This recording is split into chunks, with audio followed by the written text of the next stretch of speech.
Guys, welcome back to my channel.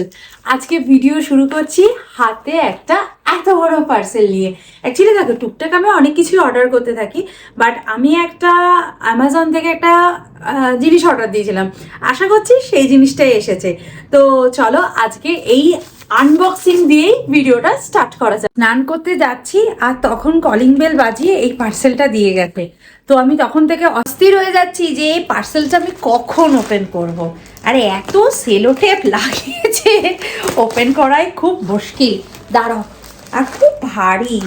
ও আচ্ছা আচ্ছা, ঠিক আছে, আমি যেটা ভেবেছি সেটাই এসেছে। অ্যাকচুয়ালি আমি আমার দেখো, ঘর তো আর একদিনে সাজানো হয় না, একটু একটু করে ঘর সাজাতে হয়।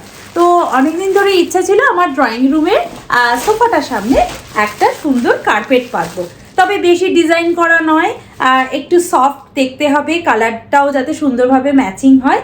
তো আমি একটা গ্রে কালারেরই কার্পেট অর্ডার করছি। এবার দেখি সাইজ টাইজগুলো ঠিক আছে কিনা। তো চলো এটাকে নিয়ে ডাইনিংয়ে যাই, দেন ওপেন করি। না হলে এ ঘরে ওপেন করবো, আবার নিয়ে যেতে হবে। চলো ডাইনিংয়ে গিয়ে ওপেন করি। কার্পেটটাকে ওপেন তো করব, কিন্তু পাতবো তো সেন্টার টেবিলের তলায়। আগে সেন্টার টেবিলটাকে সরিয়ে নিই, তাহলে আমার পাততে সুবিধা হবে।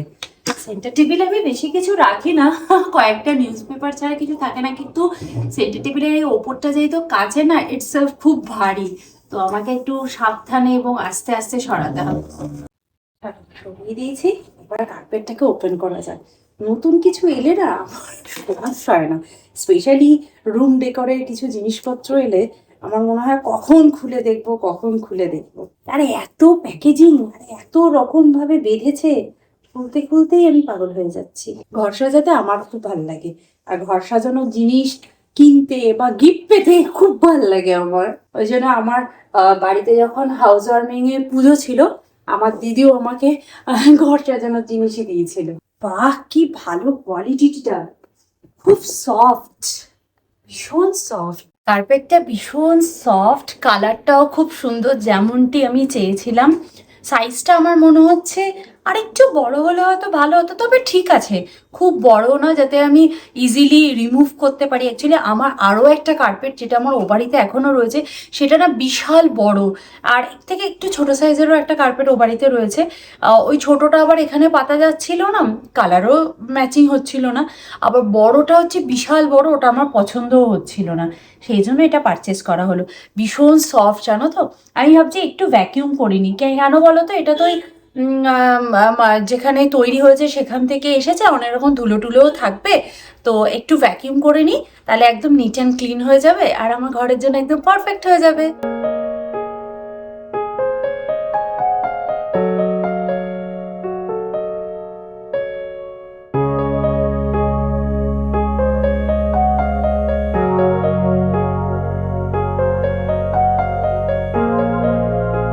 এবার এই জায়গাটাকে একদম পারফেক্ট কোজি কর্নার লাগছে, ভীষণ কমফোর্টেবল, হ্যাঁ ভীষণ সফটও এই কার্পেটটা।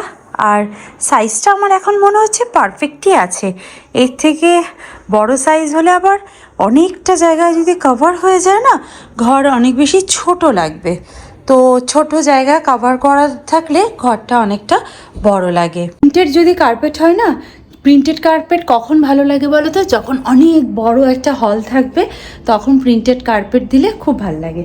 কিন্তু ছোট হল যখন হয় বা ছোট এরিয়া, তখন সলিড কার্পেটটাই সব থেকে বেশি ভালো লাগে। একটা ছবি কখন সুন্দর হয় বলো তো, যখন খুব সুন্দর লাইটিং, এডিটিং, ব্রাইটনেস হবে, তখন দেখবে একটা ছবি খুব সুন্দর হয়ে ওঠে। সেরকমই আমাদের লাইফে চারপাশে সুন্দর মানুষদেরকে রাখবে, লাইফও দেখবে ভালো হবে। মানুষের লাইফে কিন্তু আপ অ্যান্ড ডাউন, খারাপ ভালো সব কিছু নিয়েই লাইফ, আর এই খারাপ সময়ে যারা পাশে থাকে তাদেরকে নিয়ে চললে লাইফ তোমার সুন্দরই হবে। আর যখন দেখবে প্রবলেমে রয়েছে, চারিপাশ থেকে লোকজন আঙুল তুলে তুলে কথা বলছে, তাদেরকে সিম্পল লাইফ থেকে সরিয়ে ফেলো, দেখবে লাইফ তোমার সুন্দর হয়ে উঠবে। এখন আমি এসি নিউ টাউনের নওটিকা হসপিটালে। আজকে আমার দিদি ছেলে এখানে অ্যাডমিট হয়েছে পেটের কিছু প্রবলেমের জন্য। ভালো ডাক্তারের আন্ডারে রয়েছে, ভালো চিকিৎসা হচ্ছে, খুব তাড়াতাড়ি ও সুস্থ হয়ে বাড়ি ফিরে আসবে। মাটনের চর্বি দেওয়া যাবে? মাটনের চর্বি, বাবা, মাটনের চর্বি তো নেই, আমি তো এর মধ্যে পনির দেবো ভাবছিলাম। মাটনের ওই চিকেন যেমন কোথা থেকে পাবো? ঘি যেমন রেখে দাও এরকম একটু চর্বি গলিয়ে রেখে দেবে। ঘি বাবা, ছি, ওই পুরনো চর্বি পচে যাবে তো ওই চর্বি করে রাখলে। ডিপ ফ্রিজে রেখে দেবে টুকরো টুকরো করে। আজকে সন্ধ্যেবেলাটা কাটলো আমাদের বাইরে গিয়ে, আমার দিদির একটু ছেলের শরীর টরীর খারাপ আর কি, তো সেই জন্য দেখতে গেছিলাম। তো এখন ঠিক আছে, অসুবিধা নেই, ডাক্তার দেখিয়েছে, ভালো জায়গায় ডাক্তার দেখাচ্ছে, তাড়াতাড়ি সুস্থ হয়ে যাবে। ও নওটিকাতে আছে, বাগিয়ে দেখালাম, তো ওখানে আছে। ও কিন্তু বিন্দাস, ওর কোনো চিন্তা নেই, ওর যে শরীর খারাপ ওর কোনো চিন্তা নেই, পেটে প্রবলেম হচ্ছে, কিন্তু বাড়ির লোক বা পেরেন্টসদের প্রবলেম বেশি। যাই হোক, ও হচ্ছে দিদিভাইকে কেন আনুনি, দিদিভাইকে আনলে আমি একটু গল্প করতে পারতাম, আড্ডা মারতে পারতাম, এটাই হচ্ছে ওর প্রবলেম। আর আমি ওকে কালার বই, যেহেতু কালার করতে ভালোবাসে, এসব দিয়ে এসছি, তখন দেখা যাক সেই নিয়ে আজকে থাকে কিনা। এই খাওয়া দাওয়া ভালো মতো পাচ্ছে না, বাড়ির মতো তো খাওয়া দাওয়া দিচ্ছে না, বলছে যা দিচ্ছে না আমার সময় খাওয়া যাচ্ছে না, খুব বাজে খেতে। এমনি খেতে ভালোবাসে, আমাকে বলছে একটু বিরিয়ানি খাওয়াবে আমায়। আমি যে বাবা, খাওয়ার দাওয়ার নিয়ে ওর ভীষণ প্রবলেম আর কি, কিন্তু বিরিয়ানি, ও জেনারেলি বাড়ির খাবার খেতেই বেশি পছন্দ করে, কিন্তু আমাকে বলছে আমাকে বিরিয়ানি খাওয়াবে মাসিমণি। আমি যে ঠিক আছে, সুস্থ হয়ে না আমি তোকে বিরিয়ানি বানিয়ে খাওয়াবো। কত যে খাবে তার জানা আছে। হ্যাঁ, একদিন আমাদের বাড়িতে এসে বললো কি পমফ্লেট মাছ খাবো, প্রান্তিক গিয়ে পমফ্লেট মাছ কিনে আনলো। এই পমফ্লেট মাছটা না আমি খুব ভালো খাই, কিছুই খেলো না, শুধু এইটুকু মাছ খেলো, তারপর বললো কি আর ও তারপর দেওয়ার সময় বলছে কি তুমি দিদিভাইকে বড় মাছটা দিয়েছো, আমাকে ছোটটা দিয়েছো। আমি বললাম না রে, দুটোই সমান। দিয়ে দিলো, খেলো তো এইটুকু, তার আবার মাছের বড় পিসটা কেন ওকে দেওয়া হয়নি। পমফ্লেট মাছ খেতে আমি খুব ভালোবাসি, এই আর কি। তো যাই হোক, সুস্থ হয়ে আসুক, তারপর ভালো করে খাওয়ানো যাবে। বিরিয়ানি খেতে চেয়েছে, যাই হোক, আমার বোন খেতে চেয়েছে, তো খাওয়াতে তো হবেই, তাই না? যাই হোক, চানার মশলা রেডি করা ছিল, চানাটাকেও সেদ্ধ করা ছিল, লিকার চায়ে আমি সেদ্ধ করে রেখেছিলাম, কালারটা যেন এত সুন্দর এসছে। এটা আমচুর পাউডার দেবো কান্তি, খেতে কিন্তু খুব ভালো হবে। আর এর মধ্যে আমি একটু পনির দেবো, কারণ পনিরটা খেতে হবে। পনির এমনি রান্না করলেও হতো, বাট পনিরটা দেবো। কোথায় গেল ওইখানে আমার পনির কিমা? কিমা কোথায় পাবো আমি? পনির কিমা, পনিরে কিমা, বাবার আমি প্রথম শুনছি। চলো, এর সাথে একটু রুটি করবো, কারণ ফটাফট একটু সেঁকে দেবে, দেবে? দেখছি। এটা তো টুইটি, টুইটি, ও বাবা, টুইটি এখন 26 জানুয়ারির প্রস্তুতি চলছে। ড্যাডি আবার উৎপল আঙ্কেলের মতন বলছে, দেখছি। আবার বলছে কি দেখছি। উৎপল আঙ্কেলকে বলবি তোমার ডায়লগটা চেঞ্জ করো, দেখছি আর ভাল লাগছে না শুনতে। উৎপল আঙ্কেল বলছে এখন দেখা যাক বলছে, দেখা দেখছি যাক বলছে না। দাঁড়া, এই এখন দেখা যাক বলছে রে।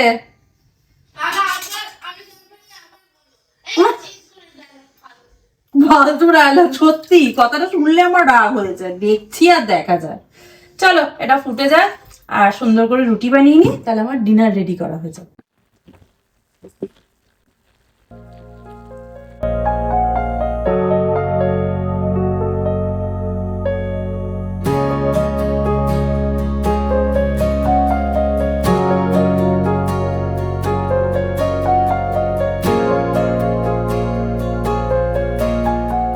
বেটি, চানাটা কেমন হয়েছে? দোকানের মতো হয়েছে? ভাল লাগছে ওই চার ইয়েটা নিয়ে? খুব ভালো হয়েছে। উফ, এই প্রথম বোধহয় এই দুজন আমার সব সময় প্রশংসা করে, ওই জন্য চিকেনের লেগ পিসটা এই মানুষটাই পায়, শুধু আমার প্রশংসা করে বলে। আমি দুটো লেগ পিস এনেছিলাম তো, আরেকটা কথা। ওকে, দুটো কি, দুটো মুরগি কিনেছিলে আগের দিনের দুটো, আর রান্না করেছিলাম, আর কালকে সেদিনকে দুটো মুরগির 4টে লেগ পিস ওই খেয়েছে, আমাদের একটাও দেয়নি আমাদের এই মহারানী।